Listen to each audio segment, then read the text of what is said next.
Salatullah, salamullah. Peristiwa-peristiwa yang ada di langit. Dan tadi kita sudah menjelaskan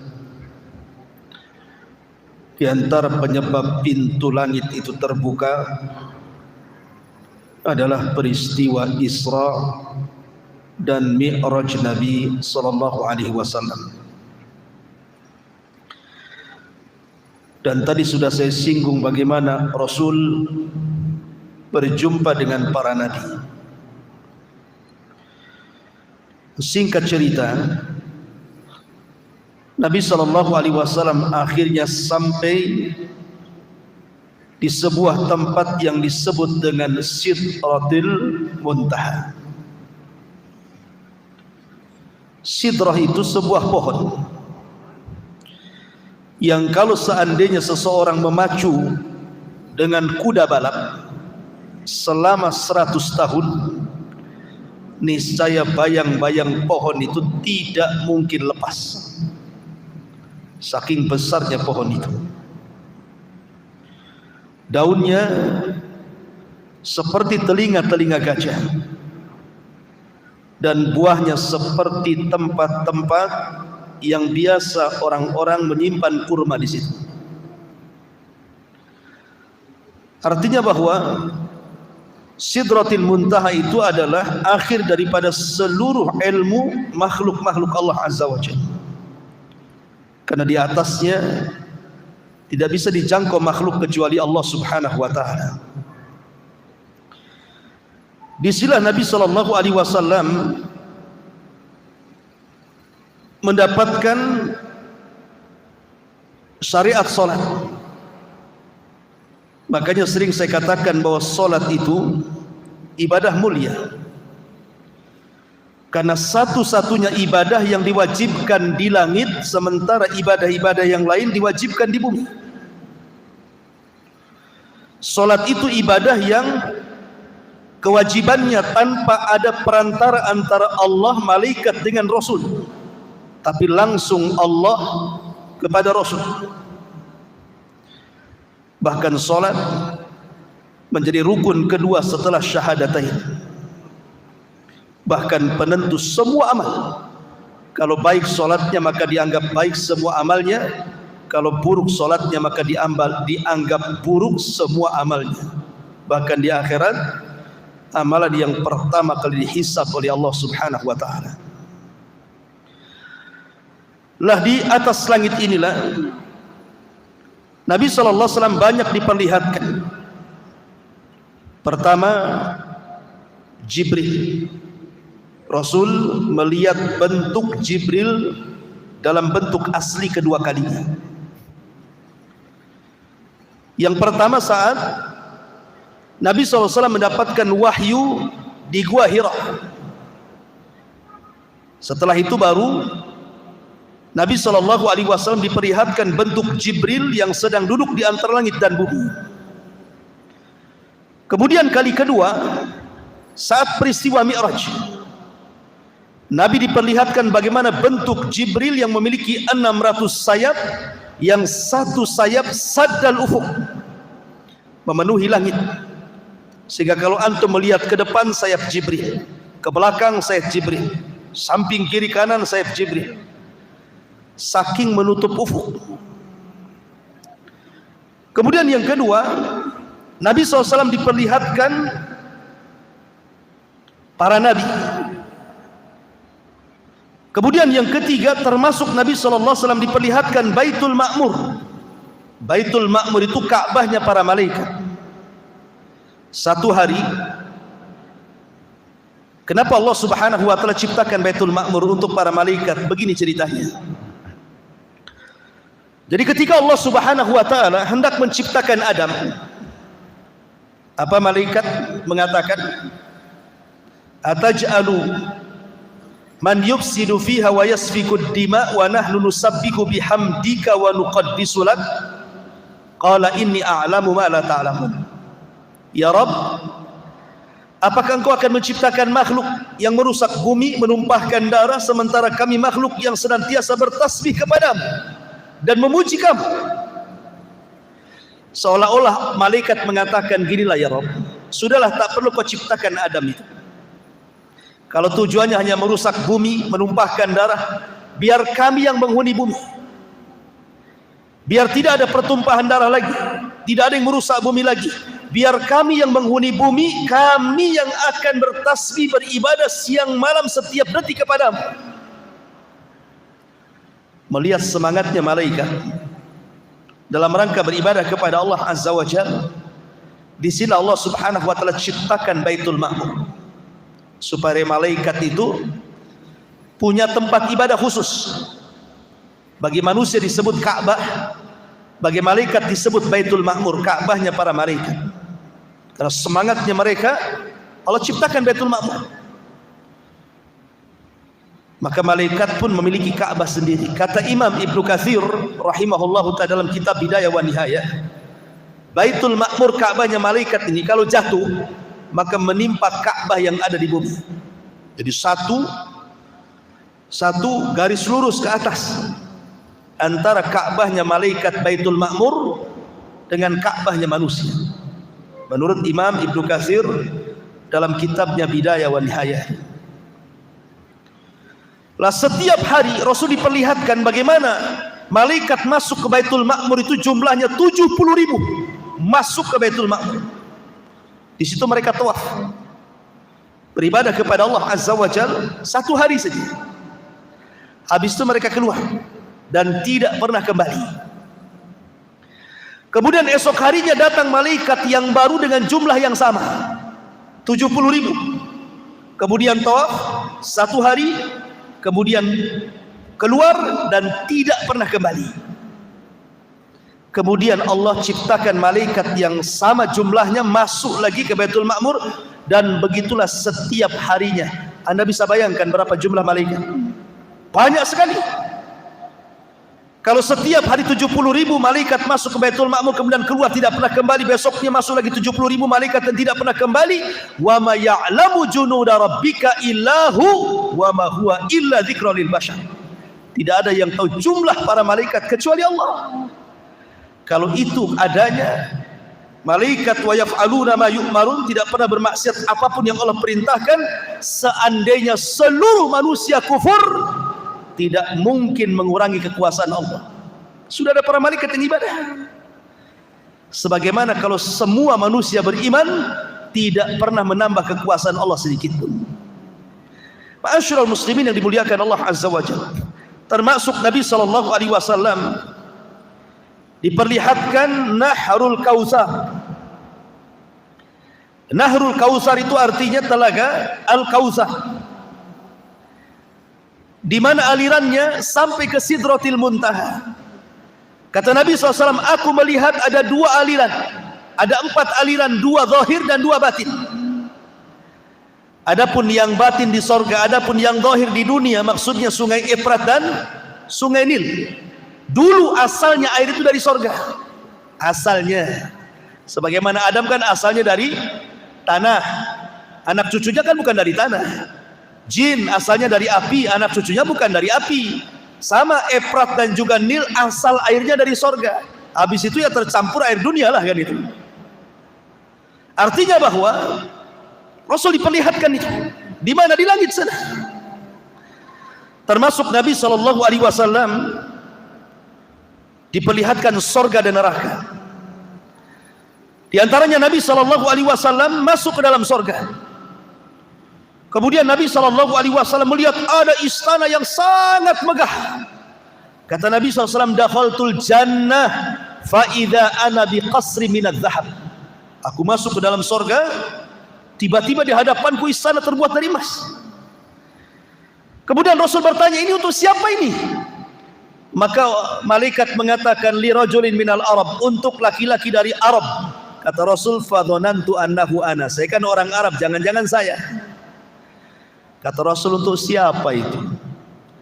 Maka malaikat mengatakan, lirajulin min Quraisyin, untuk anak muda dari bangsa Quraisy. Kata Rasul, fadhanantu annahu ana, jangan-jangan saya kan dari Quraisy. Dan Rasul bertanya lagi, untuk siapa sebenarnya? Maka malaikat mengatakan, li Umar ibnil Khattab, itu istananya milik Umar bin Khattab. Kemudian Nabi SAW masuk ke dalam sorga, didengarnya ada suara terompah, suara sandal. Kemudian ditanya, itu suara sandal siapa itu? Maka dikatakan, itulah suara sandalnya Bilal bin Rabah. Maka kemudian Rasul ketika peristiwa Isra Mi'raj selesai, dia panggil Bilal dan mengatakan, ya Bilal, inni sami'tu khashkhasataka fil jannah, madza tasnah? Bilal, aku mendengar suara terompahmu di sorga, apa yang kau lakukan sebenarnya? Kata Bilal, tidak ada wahai Rasul, kecuali ma tawadda'tu wudu'an illa wa qad shallaitu rak'atain. Boleh jadi aku karena tidak pernah meninggalkan wudu, kecuali setelahnya aku dawamkan solat 2 rakaat wudu. Kemudian Rasulullah SAW masuk lagi, ada harum-haruman. Ini harumnya siapa wahai malaikat? Rupanya ini suara wangian dari Masyitah ibnati Fir'aun, dari Masyitah tukang sisir anak putrinya Fir'aun. Kemudian dikisahkan, dulu waktu dia nyisir anak Fir'aun, anak putrinya Fir'aun, karena Fir'aun tidak punya anak laki-laki, semua anak perempuan Fir'aun itu disisir, sisirnya jatuh. Masyitah yang beriman kepada Musa dan menyembunyikan keimanannya refleks mengatakan Bismillah, diambil sisir itu. Anak putrinya Fir'aun kaget, apa yang kau maksud Bismillah itu? Apakah Allah dalam kalimat itu adalah Tuhan bapakku? Kata Masyitah, bukan. Itu Tuhanku, Tuhanmu dan Tuhan bapakmu, katanya. Oh, marah, ditempeleng Masyitah, dilaporkan kepada Fir'aun. Fir'aun emosi, akhirnya menangkap Masyitah dan digoreng hidup-hidup karena dia tidak memurtad. Sehingga al-jaza'u min jinsil amal, harum baunya Masyitah. Ya, di dunia gosong, tidak sedap ketika digoreng baunya, tapi di sorga harum semerbak sehingga Rasul mencium baunya Masyitah ibnatu Fir'aun. Kemudian Nabi macam-macam lah melihat sorga itu. Setelah itu Rasul diperlihatkan neraka, tapi tidak masuk, hanya diperlihatkan saja. Di antaranya Nabi SAW melihat ada azab pemakan riba, di mana Nabi SAW mengatakan, fanadhara fin nari fa idza qaumun ya'kuluna al-jiyaf. Ketika Rasul masuk diperlihatkan neraka, dilihatnya ada orang yang sedang makan-makan bangkai, dimakannya bangkai itu. Kemudian Rasul mengatakan, man haula ya Jibril, siapa orang-orang itu wahai Jibril? Maka Jibril mengatakan, haula illadina ya'kuluna luhumun nas, mereka orang-orang yang tukang gibah, maka di akhirat mereka akan memakan bangkai saudaranya. Kemudian Nabi SAW melihat lagi, lamma urija bi marartu bi qaumin lahum adfar min uhasin yahmushuna wujuhahum wa sudurahum. Diperlihatkan sebuah kaum yang kuku-kukunya panjang dari kuningan, kemudian dicakar-cakar muka dan dadanya sehingga terlepas antara daging dan tulangnya. Kemudian Rasul mengatakan, siapalah itu wahai Jibril, azabnya kok ngeri sekali? Maka Jibril mengatakan, merekalah alladzina ya'kuluna luhumun nas wa yaqauna fi a'radihim. Mereka orang yang suka menyebar-nyebar aib saudaranya, yang suka mencongkel-congkel aib saudaranya, menyebar fitnah dan begitu seterusnya. Termasuk juga kata Rasul, ra'aitu lailata usriya birijalan tuqradu shifahuhum bimaqarid minnar. Saat malam aku diisrakan, aku melihat ada orang yang digunting-gunting lidahnya di neraka. Kemudian aku katakan, ya Jibril, siapa mereka itu? Kok ada gunting api menggunting-gunting lidahnya?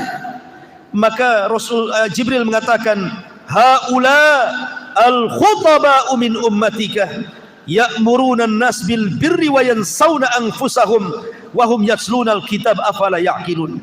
Mereka para pendakwah dari umatmu, mereka pandai menyuruh manusia kepada kebaikan, tapi mereka melupakan diri-diri mereka sendiri. Maka mereka adalah khutbah, ahli khutbah yang menyebar fitnah di tengah-tengah manusia. Dan begitu seterusnya. Termasuk Rasul diperlihatkan makanan penduduk neraka zakum, yang Allah katakan inna syajarataz zakum ta'amun asim. Di mana syajarataz zakum itu keluar dari dasar jahim, di mana buahnya seperti kepala-kepala setan, dan itu adalah pohon yang dilaknat, di mana kalau dimakan akan menghancurkan tenggorokan dan perut, karena memang zakum terbuat dari api, na'udzubillah. Ma'asyiral muslimin yang dimuliakan Allah Subhanahu wa taala, inilah di antara peristiwa-peristiwa langit dalam peristiwa Isra Mi'raj. Kemudian di sana ada peristiwa langit yang lainnya. Ketika Allah Subhanahu wa taala berfirman di dalam Al-Qur'anul Karim, hatta idza fuzzi'a an qulubihim qalu madza qala rabbukum qalu al-haqq wa huwal aliyyul kabir. Dalam surah As-Saba 23. Sehingga apabila fuzzi'a an qulubihim, rasa takut mereka agak mereda. Maksudnya rasa takut para malaikat sudah mereda. Qalu, maka malaikat bertanya kepada Jibril, madza qala rabbukum, apa yang difirmankan Rabb kalian kepada kami wahai Jibril? Maka Jibril mengatakan, qalul haqq wa huwal aliyyul kabir, kebenaran dan kebenaran. Begini ikhwan, disebutkan di dalam hadis yang dikeluarkan Imam Muslim dan yang lainnya. Jadi suatu ketika Nabi SAW sedang duduk seperti ini malam-malam, jatuh meteor, melesat dari langit meteor.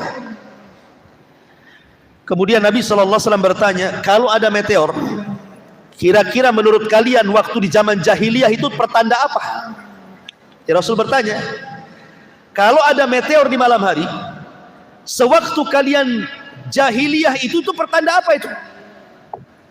Maka para sahabat mengatakan, kalau seandainya meteor jatuh pada zaman jahiliyah, maka mereka mengatakan boleh jadi wulidal lailata rajulun azim au mata rajulun azim. Boleh jadi malam itu mati orang yang mulia atau hidupnya orang yang mulia, lahirnya orang yang mulia atau matinya orang yang mulia.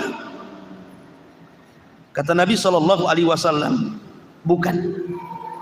Meteor itu bukan lahirnya orang yang kelak akan menjadi orang besar atau matinya orang yang dianggap besar.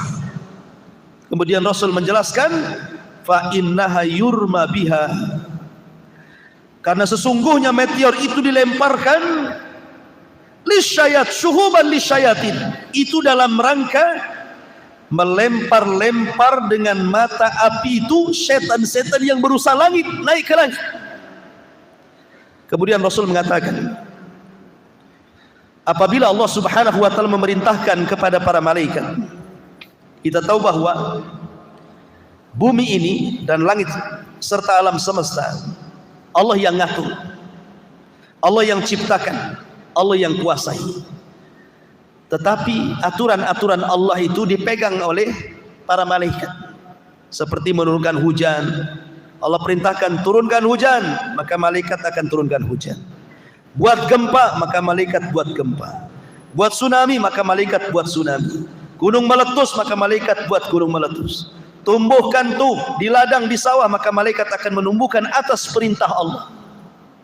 Makanya ada hadis dalam Sahih Muslim atau Sahih Bukhari kalau tidak salah, di zaman Bani Israel ada orang yang jalan di kebun, tiba-tiba ada awan hitam di atas kepalanya.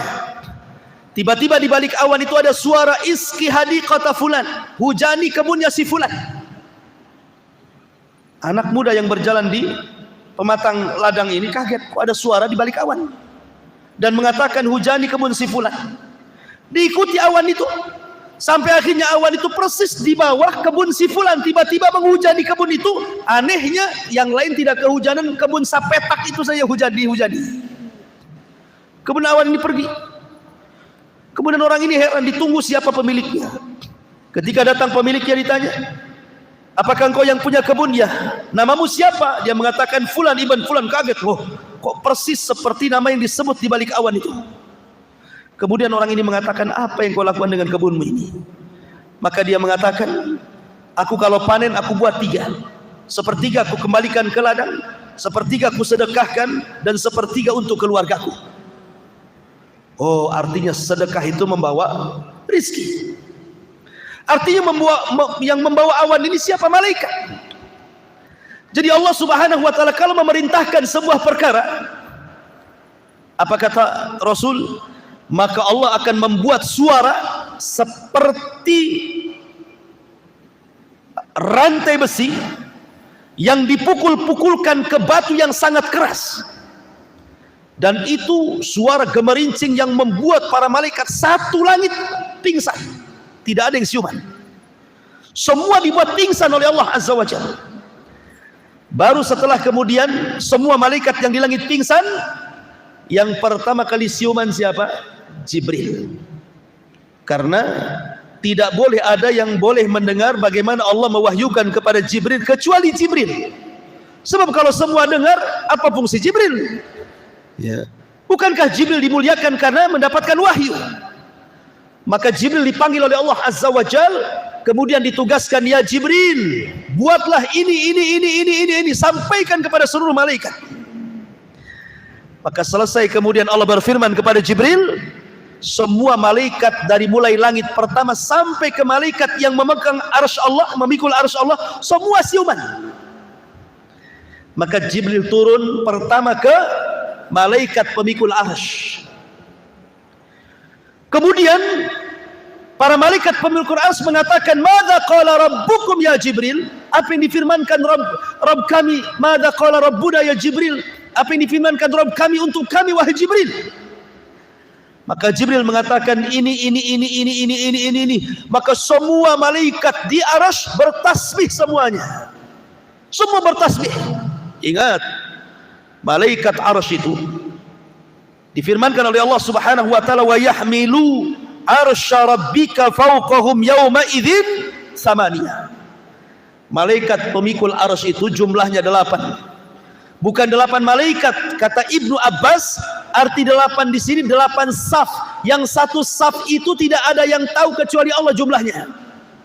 Yang satu malaikat pemikul arsy itu kakinya sampai ke dasar bumi, badannya menjulang ke langit pertama, kedua, ketiga, keempat sampai ketujuh, bahunya baru memikul arsy. Makanya Nabi SAW ketika mensifati malaikat pemikul arsy itu, antara daun telinga sampai ke bahu masirata 700 amin, perjalanan 700 tahun. Antara lehernya ini 700 tahun perjalanan. Saking tinggi besarnya malaikat pemikul arsy itu semua bertasbih ketika mendengar perintah titah Allah Subhanahu wa taala. Kemudian Jibril turun ke langit ke-7 memberitahu titah perintah Allah, semua malaikat di langit ke-7 bertasbih. Begitu juga langit ke-6, ke-5, ke-4, ke-3, ke-2 sampai pertama. Kata malaikat yang di langit pertama, "Madza qala rabbuna ya Jibril?" Apa yang diperintahkan Rabb kami kepada kami wahai Jibril? Kata Jibril, perintah ini. Semua malaikat bertasbih langit pertama.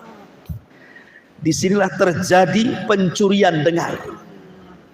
Di langit pertama, ketika Jibril memerintahkan malaikat di langit pertama untuk melakukan sesuatu di alam semesta, di bumi dan langit, ini di bawah itu ada pos-pos jin. Jadi jin itu naik dari bumi ke langit, tapi di bawah langit, bukan di atas langit. Jin-jin ini mencuri dengar apa yang diomongkan Jibril kepada malaikat di langit pertama itu. Kalau dia dapat satu kalimat, maka kalimat itu akan disampaikan kepada jin yang di bawahnya, yang di bawahnya. Kayak orang panjat pinang, taulah kayak gitu ya. Sampai kepada jin yang ada di bumi. Lah jin yang ada di bumi ini kalimatnya sudah bertambah. Jin yang ada di langit cuman satu kalimat, sampai jin yang ada di bumi menjadi 100 kalimat. Jadi 99 dusta, hanya satu yang benar. Baru jin yang di bumi inilah terjadi bisnis dengan para dukun, paranormal, para peramal, bomo dan yang semacamnya. Akhirnya menghabar, beritakan kepada mereka, terjadilah jual beli antara jin yang ada di bumi dengan para dukun itu. Makanya dukun itu para pendusta. Karena yang dihabarkan jin itu dari 1000 habar, 999 hoax, yang satu benar. Kemudian dukun menyampaikan kepada kita, yang satu benar, 999 dusta. Artinya jin membohongi dukun, dukun pula membohongi kita. Itu silsilah tipu menipu namanya. Kita ditipu dukun, dukun pula ditipu jin. Makanya mereka itu terkenal para pendusta, jangan dibenarkan. Kalaupun benar, itu yang benar tuh. Tapi 99% semuanya dusta. Ma'asyiral muslimin yang dimuliakan Allah Azza wa Jalla. Itulah kejadian peristiwa langit, di mana Allah Subhanahu wa taala memerintahkan para malaikat untuk ditugaskan lewat Jibril sampai kepada peristiwa pencurian dengar jin kepada perintah Allah lewat malaikat Jibril langit pertama. Kemudian peristiwa yang lain di langit itu, peristiwa nuzulul Quran, turunnya Al-Quran. Turunnya Al-Quran itu sebenarnya, pertama Allah memerintahkan kolam untuk mencatat Al-Quran, kemudian diletakkan di Lauhil Mahfuz. Yang kedua, di malam Lailatul Qadar, Quran itu turun, tidak langsung ke bumi. Kemana? Ke Baitul Uzzah. Di langit pertama ada tempat namanya Baitul Uzzah. Disitulah Al-Quran 30 juz disimpan. Sebelum turun ke bumi diangsur-angsur sampai 23 tahun, baru sempurna 30 juz. Dan di malam Lailatul Qadar, para malaikat turun dari langit ke bumi, jauh jumlahnya lebih banyak dibandingkan kerikil yang ada di permukaan bumi. Ini peristiwa yang langka luar biasa, setahun sekali di malam Lailatul Qadar. Malaikat sampai turun, sampai dipimpin Jibril. Kalau bukan peristiwa yang luar biasa, apa namanya? Bumi dipenuhi malaikat. Dan banyak lagi peristiwa-peristiwa yang terjadi di langit, ada juga waktu. Wallahu a'lam bishawab. Ini yang bisa sampaikan. Mudah-mudahan ada manfaatnya. Insyaallah kita berjumpa di kesempatan. Subhanakallahumma bihamdika asyhadu an la ilaha illa anta astaghfiruka wa atubu ilaik. Allahu ta'ala alam. Assalamualaikum warahmatullahi wabarakatuh.